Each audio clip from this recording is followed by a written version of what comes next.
Hola amigos, buonasera ragazzi, salve Wagyu.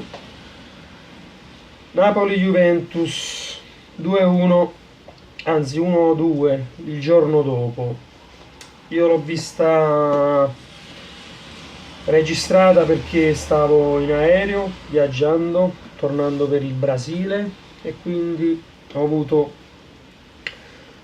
questa, diciamo, opportunità solo di vederla già registrata, senza sapere il risultato. Ma ci mi si tappa in diretto per 25 ore, volevi sapere a nessuno. Chi mi fa mano? Da zitto, arrivavano i messaggi. Non apro il mio Facebook, il mio Instagram, il mio WhatsApp da 2 giorni praticamente, perché mo 25 ore poi fino a quando vedevo la partita. Tanto qua piove a dirotto, Curiciba. Cazzo, c'è sta pure il sole, mamma mia. Caldo bestiale, ma siamo qui. Ragazzi, tornati in Brasile per un nuovo video. Vi dicevo, sconfitta del Napoli per 2-1. Dico la mia, il giorno dopo, incazzato nero, peggio di voi, perché poi ormai già avete cimato di magissimo, quindi sto incazzato proprio bene, bestia, sono come una bestia. Sì. Va bene, comunque, gol di Pjanic su punizione, dopo che una cagata pazzesca di Malpit mette in gioco, se sbaglia proprio Cristiano Ronaldo, e poi a tu per tu con Meret al limite dell'area lo ferma per l'arbitro irregolarmente, rosso diretto. Anche per me ci può stare, ma ci può anche soprattutto non stare, perché vedendo il VAR, almeno vedendo il replay, non so se l'arbitro ha usato il VAR, l'ausilio del VAR, ma comunque Meret, oltre a non toccarlo proprio, Cristiano Ronaldo un pallone se l'è gettato in da curva, come fa pigliare Meret, quindi senza palla, senza toccarlo, vabbè, lui se l'ha allungata la palla, negato. L'azione già non era più pericolosa, ma vabbè. A vista d'occhio sembra un classico ultimo uomo, tu cazzone arbitro non puoi usare il VAR, oppure quando c'è un pelo sulla terra non chiedi l'ausilio, vabbè, comunque 1-0 ci può stare, va bene. Espulsione, esce Milik, entra Ospina. Napoli che non ne risente il colpo, continua a dominare nel gioco. Juventus che si affaccia per la seconda volta con quasi una palla da fermo, direi, dopo un calcio d'angolo o una punizione, non ricordo. Cross in mezzo, Emre Can, come cazzo si chiama, la butta dentro, gol di testa, bel gol, 2-0. Dominio che continua, gioco che continua del Napoli, fino a che troviamo il gol del 2-1 con Caicon.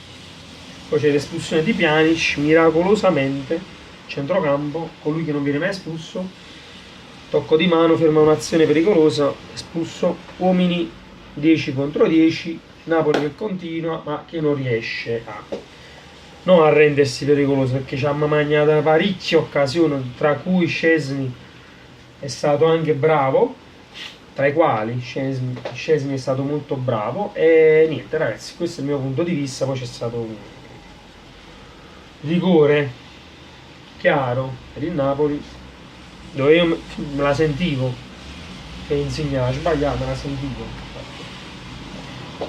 Di solito io quando c'è un rigore oppure un gol, io già sono pronto per attaccare già se per si sono pulito, l'infradito perché c'è mai zaccava, piscare manzia, ma non si può nemmeno quello, perché si sapeva.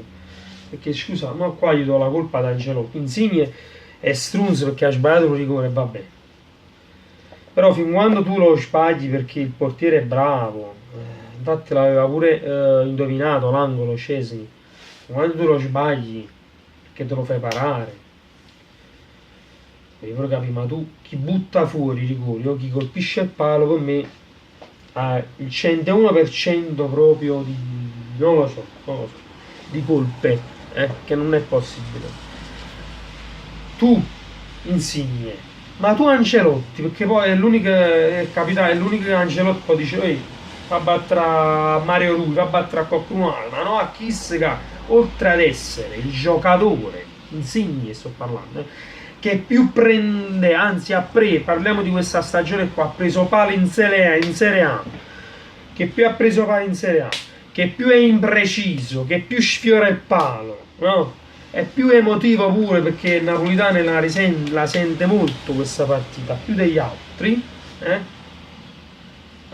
Tu che fai? Lo fai battere? Palo pieno, neanche interno, palo pieno, il pallone ti torna a centrocampo. Era meglio una parata assoluta, una respinta. E quindi colpa di Insigne che pur sapendo i suoi limiti, e Ancelotti che pur sapendo i suoi limiti, vabbè, se la metteva dentro, starete a dire, poi Insigne, vabbè, però, la pensava pure se la sbaglia. Le conseguenze sono triple perché io ce l'ho fatti tirare più a Marquitto, guarda, i piedi ce l'ha buoni, ma porca puttana, cazzo la miseria, no? Fai un retropassaggio di merda in quel modo, no? E hai condizionato la partita perché la stavamo dominando. Oh, la potevamo pure perdere lo stesso perché contro la Juve l'abbiamo dominate parecchio, l'abbiamo sempre pareggiate o perse, la maggior parte. Vabbè, comunque ragazzi, che dire, questa è stata la mia sintesi sulla partita, non c'è più dai voti, io penso sopra la sufficienza tutti, tranne Marquit perché comunque ha fatto una grande cacata che ha condizionato, e dare anche un voto basso ad Insigne perché pur essendo l'unico napoletano che più si rende sempre più pericoloso, fa assist, crea occasioni, ma questo errore qua di voler battere il rigore sapendo che lui è molto emotivo, risentendo la partita più degli altri ed essendo, ripeto, il giocatore che ha più la pigliata pane in Serie A, oh bello che Scesni l'aveva pure, se non pigliava palla pigliava i quattro portiere, quindi comunque, ma fa una finta, ma fa una cucciata, fa una finta, io fa lo 70, no che tu tiri di potenza così, comunque, vabbè ragazzi, che dire, è andata così, non era assolutamente il risultato per la classifica perché già la Juve, figuriamoci, a più 13, però per non perderla sta partita immeritatamente direi. Però vabbè, i non colorati non voglio proprio parlare perché sennò mi abbiate a pigliare a parole, perché ho anche qualcosina da dire per i non colorati, ma non per i juventini, ma per i giocatori juventini, come sono fatti, no? Come sono fatti proprio. Come hanno giocato, perché per me la Juve ha giocato una partita come sempre furba, come gioca contro una squadra che nel gioco la domina, anche in Europa si vede, ma anche in Serie A, perché pure il Parma, pure il Sassuolo mette in difficoltà la Juve, solo che ha i singoli che sono forti e ti risolvono la partita, la punizione, il rigore, l'aiutino. Il mezzo aiutino c'è stato dell'arbitro che ha condizionato tutta la partita, però comunque tu te la potevi giocare sul 2-2 nel finale, cioè avevi 5 minuti più 5 minuti di recupero che hai avuti erano 10, te la potevi giocare pure tanta potevi vincere 3-2, tanta la potevi perdere 3-2, ma va bene. Detto questo, Juventus che ha giocato la sua partita furba come gioca sempre, chiusa indietro, ripartenze, pallone che comunque in possesso del Napoli, che sono già facevi più. L'età che tiene pure, cioè a correre sempre a un pallone, quindi i contropiedi anche non erano i migliori. Poi è entrato Dybala e Dybala si sa solo Manander, però comunque a volte ha risolto partite. Ora aveva solo un cartellino giallo appena è trasuto in questo caso. È andata così. Che volevo dire degli Juventini? Non voglio parlare. Non mi interessa proprio. Dico solo il solito gioco sporco che fanno quando vanno a perdere la palla, quando vanno a perdere il tiro. Ok? Solo questo voglio dire. Ma abbiamo avuto 5 minuti di recupero, quindi ne potevano essere 7, ne potevano essere 3, comunque 5 minuti ci sono stati. e furbamente insomma si sono difesi anche bene, soprattutto sulle palle lunghe, perché la pigliavano sempre loro, o siamo noi che andiamo buoni che grosso o con le posizioni, non lo so. So solo che ho unas anche Zerischi, anche qualcun altro a volte creano occasioni dove poi i compagni stanno fermi, così, aspettano il pallone, ci arrivano, non lo so, fanno così.